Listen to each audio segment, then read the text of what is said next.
meeshaan galmudug la yiraahdo haddii madaxweyne farmaajo yaqaano iyo xasan khayre waa meeshii dadkeeda ciidanka dawladda iyo kaarayaashii iyo beebayaashii markii loo adeegsaday in qabaa'il lagu doodsiiyo meesha dawladda dhexe dumisay waa farmaajo waxaan leenahay inuu taariikhda dib u raaco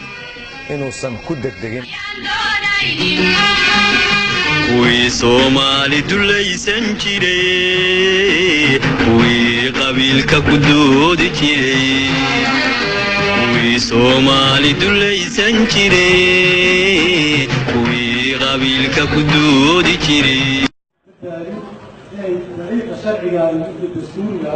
وحكومية dadka baraadka degan community halka muqaddimada waxaan ku eedeeyaa xogta ku doonayeen laakiin anagii qabtida loo ahaa inaan sharci wax ku doono dadkii kale xogta ku doonaan runtii waa gool aqoonsan oo sidoo kale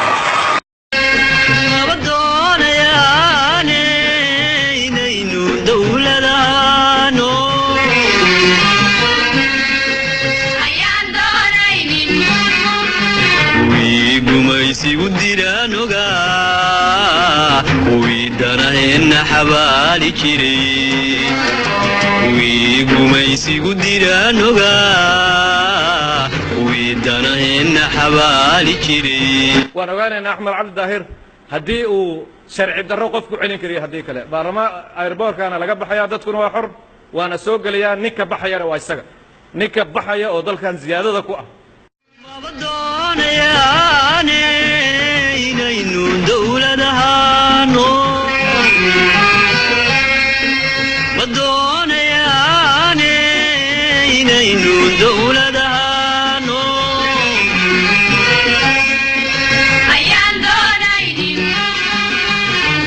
Soomaali dulaysan jiray wii qabiilka ku doodi jiray